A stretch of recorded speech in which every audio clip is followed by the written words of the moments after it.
자, 다음은 기획의 과정과 원칙입니다. 자, 이제 첫 번째 단계, 목표의 설정 단계부터 보도록 하겠습니다. 자, 표명된 목표는 뭐예요? 제시된 목표, 명문화된 목표,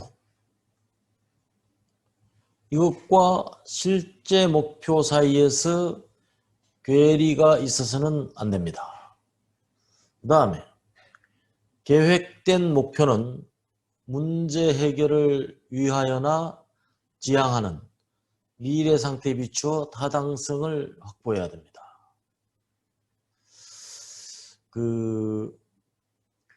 두 가지인데요. 타당성이라는 건 문제 해결의 측면에서의 타당성, 그 다음에 지향하는 미래 상태와 비추어 볼 때도 타당성, 이 두 가지 측면에서 타당성을 확보해야 돼요. 타당성이란 뭡니까? 타당성이라는 것은 한마디로 말하면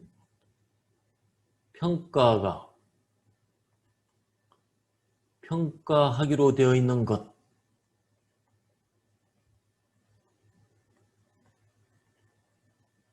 평가하기로 되어 있는 것. 자, 평가하기로 되어 있는 것을 정확하게 평가하는 정도입니다. 이게 타당성이. 이를테면 학교 선생님을 평가하는데 선생님을 뭘로 평가하겠어요? 선생님을 그래서 출신 대학으로 평가한다. 서울대 나왔으니까 선생님은 훌륭. 그 다음에 또 평가하니까 선생님은 저기 어디 지방대학교 나왔으니까 더 훌륭. 이러면 이게 평가하기로 되어 있는 것을 정확히 평가했습니까? 그거 안 되죠. 이때는 타당성이 없다 이렇게 이야기합니다. 그래서 타당성을 확보한다는 것은 문제 해결을 위한 일이면 그게 문제 해결이 완벽히 되었다는 것이 가늠이 돼야 되고, 그 다음에 지향하는 미래 상태를 올바로 평가하기 위해서는 지향하는 미래 상태를 올바로 평가하기로 되어 있는가에 대한 타당성이 확보가 되어야 됩니다. 그 다음 계획된 목표들 사이에서 내적인 일관성을 확보해야 됩니다. 그러니까 목표는 크게 보면 하나의 지표로 나타낼 수도 있지만 이 큰 목표를 빅 Y라고 한다면 이게 Y1, Y2, Y3, Y4 이렇게 세부 목표로 결국은 세분화되게 될 거예요. 그러면 요 Y1, Y2, Y3, Y4가 이 빅 Y에 전부 다 일정 부분 기여하기로 되어 있는 것에 대한 일관성이 확보가 돼야 됩니다. 그래서 따로 요 Y의 일관성이 아니고 하나는 동떨어져 있는 새로운 것이 게재되면 안 된다. 이런 이야기가 되겠고요. 그 다음에 계획된 목표는 구체적이고 실제적이어야 한다. 그러니까 목표는 측정 가능해야 됩니다. 측정 가능하다는 말은 언제까지 무엇을 얼마만큼 요 세 가지 질문에 대답을 해야 돼요. 여기에 콕 찍어서 대답을 못한다면 계획된 목표가 구체적이고 실제적이다고 말할 수 없어요. 예를 들면 2020년 12월 31일까지 코로나 백신을 이렇게 생산한다. 이렇게 되면 확실하죠. 언제까지, 무엇을, 얼마만큼 이렇게 딱 명확해진 거예요. 그래서 목표가 두리뭉실하게 되면 그것은 목표가 아니고 뭐가 되느냐? 맹세에 불과한 것입니다. 레오나르도 다빈치가 말했죠. 소망이 사라지면 맹세가 성행한다 그랬어요. 레오나르도 다빈치가 이야기했습니다. 이분 굉장히 옳은 이야기 많이 한 사람이기 때문에 대체적으로 옳은 이야기일 것으로 판단이 됩니다. 그 다음에 계획된 목표는 수정될 수 있는 융통성을 가져야 합니다. 그렇죠? 항상 유연성을 갖지 않으면 반대로 경직되어 있는 거죠. 경직되어 있는 것은 좋은 결과가 나오지 않습니다. 그래서 항상 어떤 일을 수행하다가 보면 초기에 우리가 예상했던 것과 항상 차이가 발생합니다. 이 차이가 없이 100%로 초기에 계획했던 것을 그대로 100% 나간다면 그게 사람의 일이 아니죠. 문재인 정부는 최저임금을 얼마 만원 이상 이렇게 한다고 그랬어요. 근데 운영하다 보니까 결국은 그렇게 올리다가는 굉장히 경제에 미치는 영향이 굉장히 큰 이런 차이가 발생했기 때문에 수정했습니다. 그리고 사과했어요. 공약대로 그렇게 임기 내에 최저임금을 얼마로 가는 건 사실상 어려워졌습니다. 이렇게 수정을 했습니다. 어쩔 수 없는 겁니다. 그것은 현실적으로나 또 계획을 수정해서 가는 게 타당성이 있을 때는 언제든지 그렇게 하는 것이 맞습니다. 그 다음 상황의 분석과 판단입니다. 자, 기획의 과정과 원칙 두 번째가 되겠죠. 자, 현재 우리가 가지고 있는 것과 우리가 원하는 것과의 간격을 측정하는 것. 이것은 현재 우리가 가지고 있는 것이 이만큼이에요. 우리가 원하는 것은 이만큼입니다. 이만큼이 소위 말하는 갭이죠. 이걸 말하는 거예요. 이 원하는 것과 현재 가지고 있는 것, 이 차이를 명확하게 측정할 수 있어야 돼요. 이게 측정이 안 된다면 나중에라도 달성을 했는지 안 했는지를 목소리 큰 사람이 이기는 그런 상황이 오면 안 되는 거죠. 그 다음 상황 분석에 있어서 필수적인 요소는 첫째는 기존 문제점, 두 번째는 예상되는 문제점, 셋째는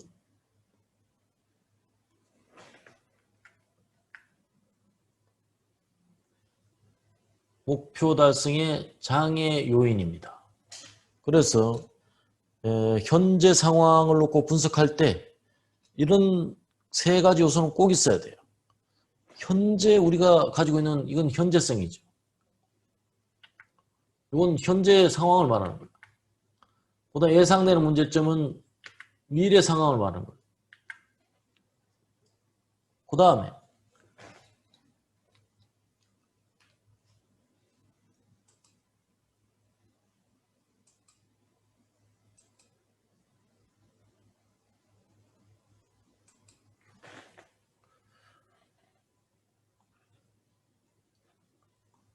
세 번째, 목표 달성의 장애 요인은 항상 일이 이렇게 진행되다 보면 항상 뭔가 이런 장애물이 나타납니다. 이걸 이렇게 돌파해야 돼요. 이렇게 가다가 이 장애물이 나타나니까 이제 이건 안 되겠다. 여기서 스톱. 이렇게 할 수는 없는 일이잖아요. 그래서 사전에 이 일을 할 때 예상되는 그 장애 요인을 미리 파악해서 이 장애를 돌파할 수 있는 그런 그 방안을 미리 짜놔야 됩니다. 그 다음 이를 위해서 관계 상황에 대한 정보 및 자료의 수집이 필요합니다. 그러니까 이게 그 기획의 과정이 그리 간단하지가 않아요. 여러 가지 뭐 100가지를 다 그 예측할 수는 없겠으나 대체적으로는 그 어느 정도까지는 그 예측이 돼야 미래에 당황하지 않고 그 일을 진행할 수가 있겠습니다. 그 다음에 그 기획 과정의 설정.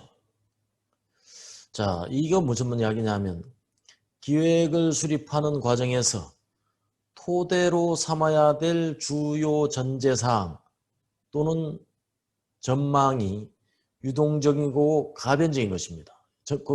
고정되어 있는 것은 없어요. 항상 그 변해갑니다. 변해가요. 우리가 일을 하는 과정에도 그 매출도 변할 것이고 매출이 이렇게 고정되어 있지 않습니다. 이렇게 이게 변하고 또 어떤 상황이 나타나면 코로나라고 매출이 급감하는 경우도 있고 유동적이고 이게 가변적입니다. 갑자기 요새 여행업은 갑자기 그 가다가 매출이 0으로 됐어요. 그래서 기획할 때 이런 그 유동적이고 가변적인 상황에 대한 기획의 기본 가정 설정이 필요합니다. 그래서 가정 설정이라는 것은 여기서 첫 번째 매출은 플러스 마이너스 10% 이내의 변동이 없을 것을 전제로 한다. 또는 그 어떤 천재지변이 있으면 원점에서 재검토한다. 이런 기본 가정의 설정이 필요해요. 그래서 이런 노말할 때의 기획 과정과 갑자기 뭔가 이런 그 절벽 상황에서 도래했을 때의 상황은 완전히 달라지는 것이기 때문에 기획에는 우리가 앞으로 계속 진행해도 무방한 그런 노멀한 상황을 규정하는 그런 전제가 사전에 이미 정해져 있어야 됩니다.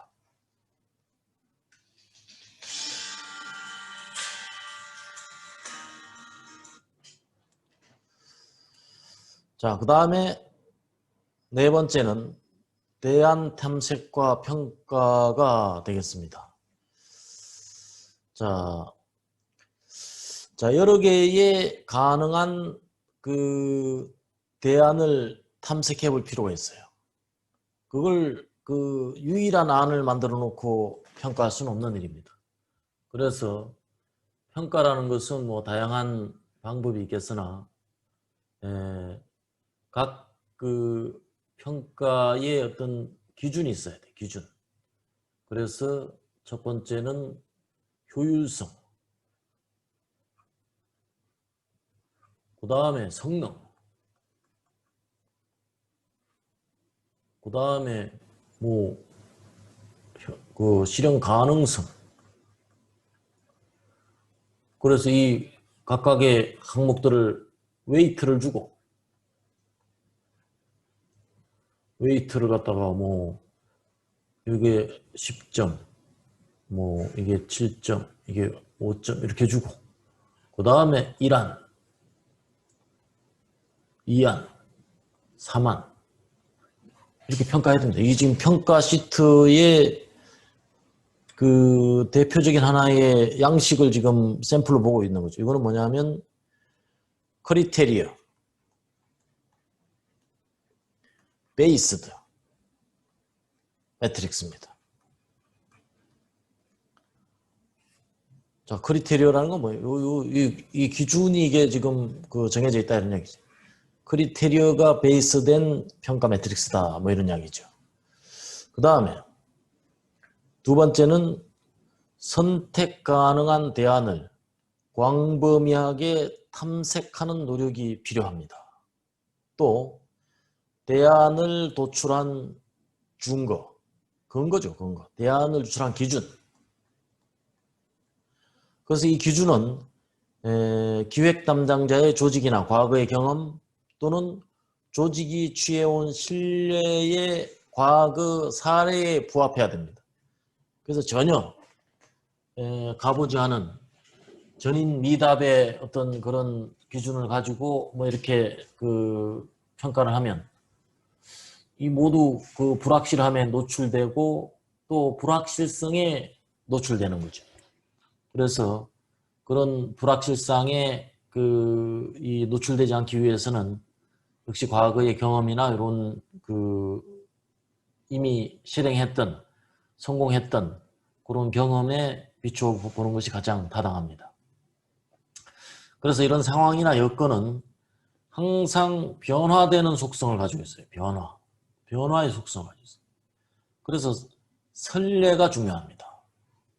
선례에 준거하여 도출해야 됩니다. 그래서 그 타당성에 한계가 있음으로 해서 대안의 탐색에는 이것 플러스해서 뭐 또한 창의성과 쇄신성이 요구되긴 하겠으나 완전히 창의성과 쇄신성만을 강조하면 전혀 이 타당성에 또 한계가 없어져요. 타당성에 대한. 그래서 창의성과 쇄신성은 당연히 수반되겠으나 항상 선례도 못지않게 중요하다는 것에 입각해서 기획안을 수립을 해야 될 필요가 있습니다. 그 다음 각 대안의 역시 비용과 효과입니다. 그러니까 가장 좋은 안은 이 사분면에서 볼 때 자, 이게 이제 비용입니다. 그 다음에 이게 효과예요. 효과는 비용은 낮을수록 좋은 거죠. 비용은 낮고 효과는 A가 제일 좋은 거죠. 이런 안을 우리가 찾아가야 돼. 그래서 대안이 실천에 옮겨졌을 때 발생할 모든 중요 결과를 예측해야 됩니다. 여기 중요 결과에서는 당연히 비용이 포함이 돼야 됩니다. 그 다음에 대안 간 차이점 비교에 우리가 주의를 집중해야 될 필요가 있어요. 그 다음에 결정적인 요소들을 비교 분석할 필요가 있겠고요.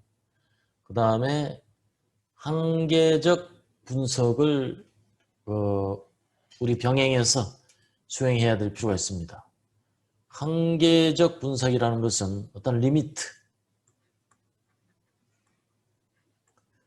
어떤 상황을 초과했을 때, 이럴 때에 분석을 수행할 필요가 있겠습니다. 그 다음에 다섯 번째가 최종안의 선택입니다. 그래서 최종안을 선택할 때는 역시 제일 주의해야 될 게 개인적인 주관이나 선호도는 배제해야 됩니다. 그래서 의사결정을 할 때 특히 이 점에 주의해야 되는 게 뭐냐? CEO나 또 회사의 의사결정자들이 지배적으로 이 평가에 참여하면 대단히 위험한 결과가 초래될 수도 있어요. 그래서 최종 결론된 한두 가지를 가지고 최종적인 결정을 회사의 최고 경영진에게 위임하는 건 바람직하지만 여러 대안의 수렴 과정에서는 바람직하다고 할 수가 없겠습니다. 또한 통계적 확률을 이용하는 게 좋아요. 그래서 신뢰할 수 없는 자료는 제외하고 불완전한 자료는 보완될 때까지 유보시켜 주는 게 바람직합니다. 그 다음에 선택된 대안의 실현 가능성을 검토를 하고 이해 관계자로부터 동의를 확보하게 됩니다. 그 다음에 이제 또 하나 중요한 것은 파일럿 테스트예요. 부분적 적용을 통해서 검증한다. 이게 막 파일럿 테스트. 그래서 소규모 실행을 통해서 성과를 보여주면 부정적인 의견들이 희석되고 긍정적인 마인드로 다 변화하는 그런 과정을 거치게 됩니다. 그 다음에 집행 계획의 수립입니다. 자, 계획이 채택되면 집행을 위한 부수적인 계획을 수립을 합니다. 이때에 누가, 언제, 어디서, 무엇을, 어떻게. 그래서 이런 구체적인 실천 계획이 준비를 해야 됩니다. 자, 다음은 기획의 통제 및 평가입니다. 자, 기획 과정은 지금까지 쭉 이야기한 계획 수립을 위한 이런 과정 이외에 계획의 통제, 심사 분석, 평가까지를 포함합니다. 그래서 여기에 수함되는 소요 예산의 심의는 별도의 채널에서 수행하는 게 좋아요. 기획을 한 그 주체가 이런 예산 같은 것까지 심의를 하게 되면 뭔가 엄격한 심의를 할 수가 없습니다. 그래서 예산 심의나 또는 통제는 별도의 기관에서 이 기획안을 객관적으로 바라볼 수 있는 그런 주체를 선정하는 것이 바람직하다고 하겠습니다. 다음은 기획 과정의 10가지 원칙입니다. 자, 이제 10가지가 제시가 되는 첫째, 목적성의 원칙입니다. 목적이 구체적으로 명확히 제시되어야 합니다. 자, 이건 지금까지 쭉 이야기한 것이기 때문에 하나하나 리뷰 차원에서 이렇게 리마인드하고 넘어가도록 하겠습니다. 그 다음에 이제 능률성의 원칙이에요. 능률성의 원칙은 역시 비용 대비 편익입니다. 비용 대비 성과죠. 이건 뭐 어떤 일에도 이건 빠짐없이 등장하는 그런 원칙이 되겠죠. 그 다음에 보편화의 원칙입니다. 계층의 높고 낮음을 막론하고 모든 관리자는 기획 업무를 수행을 해야 합니다. 나는 기획 업무를 안 해도 돼. 그런 사람은 회사에 존재하지 않습니다. 그 다음 우선의 원칙입니다. 관리 기능 중에 제1차적인 기능. 자, 관리의 기능이 뭡니까? 관리의 기능은 우리가 관리의 사이클을 우리가 돌아볼 필요가 있어요. 관리의 사이클은 우리가 PDCA라고 이야기합니다. P, D, C, A. 플랜, 두, 체크, 액션. 계획하고 실행하고 실행한 결과를 체크하고 체크한 결과에 대한 조처를 내리는 것. 그 다음에 다시 플랜으로 갑니다. 이게 계속 돌아가는 것이 뭐냐? 관리의 사이클입니다. 관리의 사이클 중 1차적인 기능이라는 것이 제일 첫 단추라는 플랜. 이게 1차적이죠. 그렇기 때문에 요 보편화의 원칙에도 이게 누구나 여기서 피해갈 수 없다고 되어 있지만 일의 우선에서도 첫 번째 단추를 끼지 않고 두 번째 단추를 어떻게 낄 수가 있겠습니까? 다섯 번째는 가정의 원칙입니다. 자, 가정은 기획을 위한 가장 훌륭한 선행 조건입니다. 가정이라는 건 뭐냐? 이 기획이 그 성공적으로 수행하기 위한 기본 전제 사항들을 말합니다. 이런 조건들이 유지가 되어 있을 때 이 기획안은 매우 유효하며 성공적으로 될 것이다. 다만 이런 것들이 변할 때는 다소간 유동성이 있다라고 제시하는 것이죠. 그 다음에 시간 결정의 원칙입니다. 언제 어떻게 수행될 것인지가 표시가 되어야 합니다. 이것은 뭐 타임라인이죠. 이거는 뭐 기획안은 당연히 타임 바운드입니다.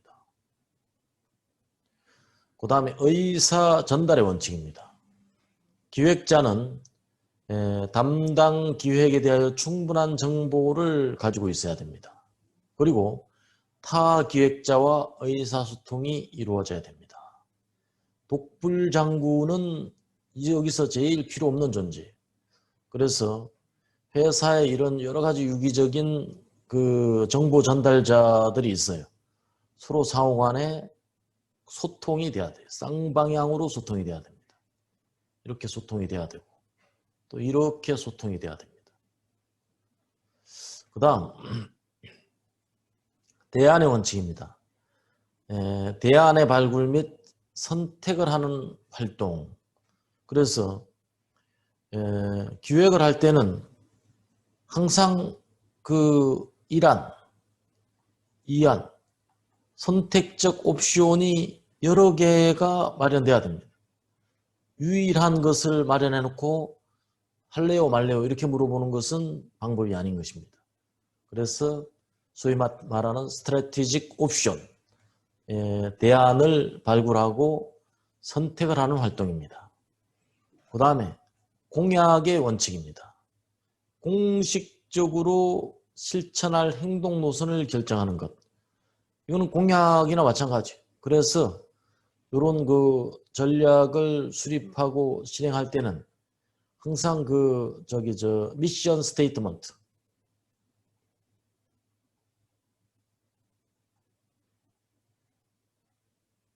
이걸 써야 돼요. 우리 이 프로젝트 또는 이 기획안의 미션이 뭐다. 그것이 공약이 되겠습니다. 그 다음에 동태적 변경의 원칙. 이거는 뭐냐면 불확실성에 유연하게 대처하는 것입니다. 자, 불확실성과 유연한 말 중에 모호성이란 말이 있어요.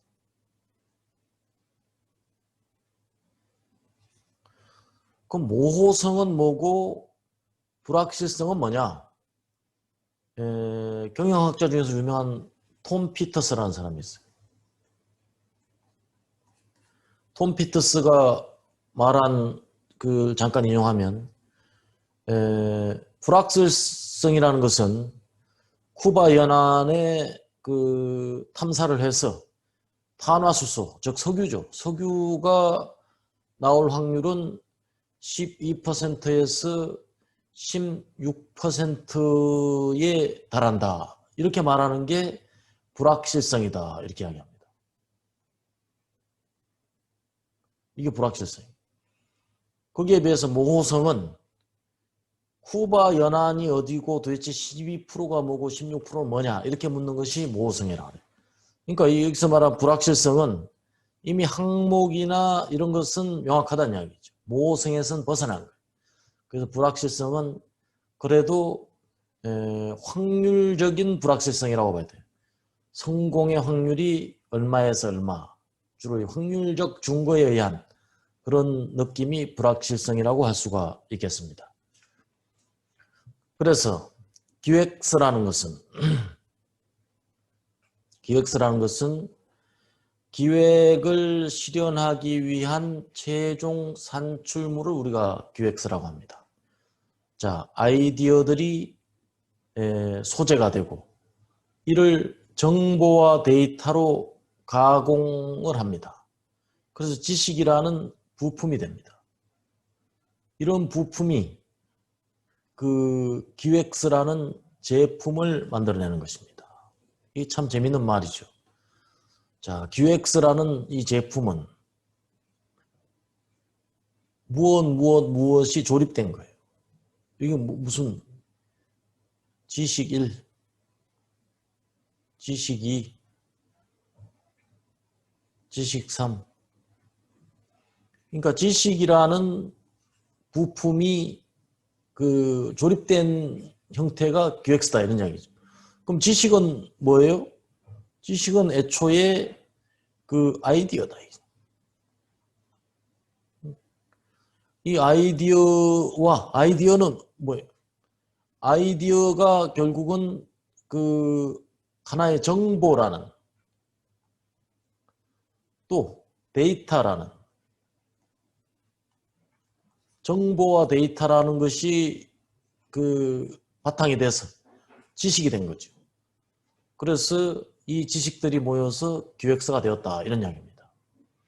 그래서 훌륭한 아이디어와 든든한 정보, 이게 이제 좋은 기획서의 그 좋은 재료가 되는 거죠. 그래서 쓰레기가 들어가면 쓰레기밖에 안 나온다. 진주를 만들기 위해서는 진주가 될 수 있는 적합한 소재가 투입이 돼야 됩니다. 그게 좋은 기획서를 만드는 활동이 되는 것이죠. 그 다음에 기획서는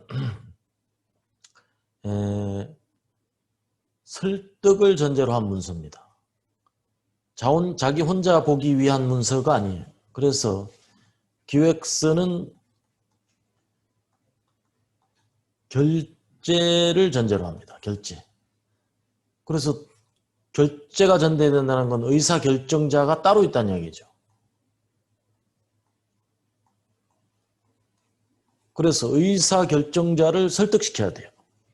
그래서 기획서란 기획 단계의 아이디어가 실행에 옮겨질 수 있도록 구체화하는 과정을 돕는 비즈니스 문서입니다. 그 다음에 기획서의 목적은 작성한 사람의 아이디어나 의도를 의사결정자, 즉 리드, 읽는 사람에게 효과적으로 설득력 있게 전달해야 되는 것입니다. 아무리 잘 작성한 기획서도 그 기획 의도가 제대로 전달될 수 없다면 무용지물이 되는 것입니다. 이것이 기획서의 또 하나의 중요한 의미가 되겠습니다. 자, 기획서를 크게 세 가지로 구분할 수가 있어요. 전략기획, 부분기획, 업무기획. 전략기획은 경영의 구조를 바꾸는 거예요. 그래서 기업의 그 장래의 방향성을 새롭게 하는 아주 그 중요한 그 문서입니다. 이 문서는 중장기에 걸쳐서 이루어지고 경영 전반에 영향을 미칩니다. 그래서 이것은 최고 경영자의 방침과 직접 관련된 기획입니다. 부분기획은 집행적 측면을 갖는 기획이라고 할 수 있어요. 그래서 통상 부문별, 기능별 수단을 구체화하기 때문에 연구개발 기획, 제품 판매 기획, 설비 기획, 물류 기획, 재무 기획, 정보 시스템 기획, 인사 기획, 판매 기획, 마케팅 기획, 이런 것들이 부분 기획에 해당이 됐고, 대부분의 기획서들은 이런 부분 기획 정도가 되겠고요. 요거보다 더 작은 규모가 업무 기획이 되겠습니다. 일상 업무 중에 나타나는 상황과 조건 변화에 대응하는 기획, 이거는 실시 기획이라고 할 수가 있겠습니다. 그래서 이것은 부분적이고 단기적이고 비일상적 성격을 지닙니다. 그래서 구성원 각자의 문제의식과 직접 관련된 기획 문건이 되겠습니다. 그래서 조직별로 보면 전사기획은 요거는 전사적, 전략기획은 전사적, 부문기획은 부문적, 요거는 그 부서 단위, 이렇게 쪼개볼 수가 있겠습니다. 그 다음에 기획에 따른 분류, 사회 대상 기획서가 있고 사내 대상 기획서가 있어요. 사회, 사내. 자, 사회는 고객을 대상으로 하는 기획서입니다. 그 다음에 사내는 내부 경영진 임직원을 대상으로 하는 기획서가 되겠습니다. 그 다음에 목적에 따른 분류를 보면 창조형 기획, 이건 신상품과 신규 사업, 신규 시스템에 대한 기획이 되겠습니다. 예를 들면 신규 사업 기획 또는 시장 도입 기획, CI 기획, 그 다음에 출판 기획, 점포 기획 등이 여기에 해당되겠습니다. 그 다음에 개선형 기획은 현재 업무 시스템이나 현상의 개혁에 대한 기획입니다. 그래서 경영기획, 사업기획, 인사기획. 주로 이제 이런 것들이 이제 전사 차원에서 제일 빈번하게 되겠죠. 그다음에 영업형 기획은 상품과 사업 등을 고객한테 판매하기 위한 기획입니다. 마케팅 기획, 광고 기획이 여기에 해당이 되겠습니다. 그 다음에 실시형 기획은 이벤트나 행사를 실시하기 위한 컨벤션 기획, 이벤트 기획, 전시회 기획, 교육 연수 기획 등이 여기에 해당이 되겠습니다. 자, 기획의 어떤 시점, 타이밍에 따른 분류입니다. 하나는 정리형 기획, 과거를 기준으로 이미 진행된 일에 대한 현황을 정리하고 분석하는 경우, 보통 완료 보고서가 여기에 해당합니다. 완료 보고서. 이미 일이 완료된 거죠.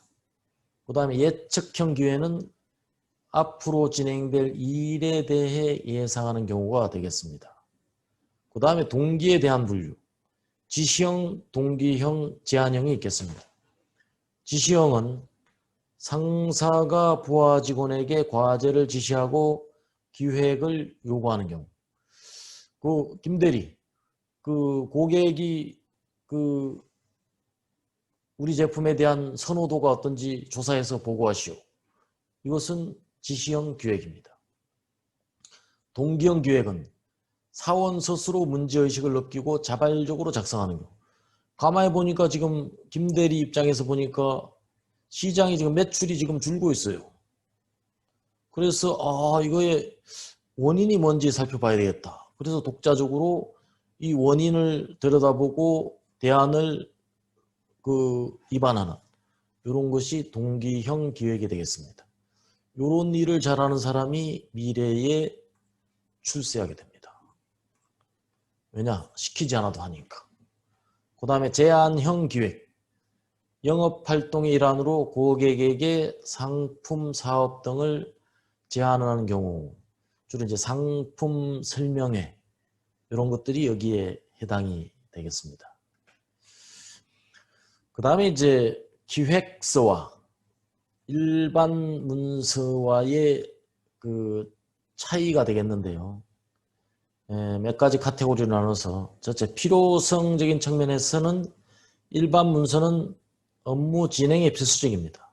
기획서는 개선이나 사업 발굴에 필요한 것입니다. 그 다음에 성격은 이건 현실적, 적극적인 데 비해서 기획서는 건설적, 창조적입니다. 그 다음에 전제사항은 이건 간섭과 규범에 기준합니다. 거기에 비해서 기획서는 문제의식과 필요성에 근거하게 됩니다. 대상은 일반 문서는 실제 하고 있는 일이 주가 되고 기획서는 아직 하고 있지 않은 일이 주가 됩니다. 그다음에 작업은 일반 문서는 표준화할 수 있으나 기획서는 개별적이고 표준화하기가 어렵습니다. 서식은 이건 일정한 양식이 존재합니다. 기획서는 일정한 양식을 만들기가 어렵습니다. 작성자는 일반 문서는 담당자가 본인이 작성하는 것이고 기획서는 누구나 직장 생활하는 사람이면 문제의식을 가지고 작성할 수 있겠습니다. 그 다음에 일반 문서는 의무적으로 해야 됩니다. 그러나 기획서는 자발성이 대전제가 되겠습니다. 자, 이와 같이 해서 전체 기획에 대한 개념을 우리가 이해해보는 시간을 가졌는데 다소간 개념적인 것도 있으나 우리가 일을 하는 데 있어서 매우 놓쳐서는 안 될 필수적인 것입니다. 그 필수적인 사항이기 때문에 개념적 정립을 위해서 이런 그 기본 개념에 대해서 하나도 빠짐없이 아주 그 탄탄한 이해를 하는 것이 훌륭한 기획가가 되는데 아주 중요한 그런 그 지식이 되겠습니다. 자, 잠시 쉬었다가 계속 이어가도록 하겠습니다.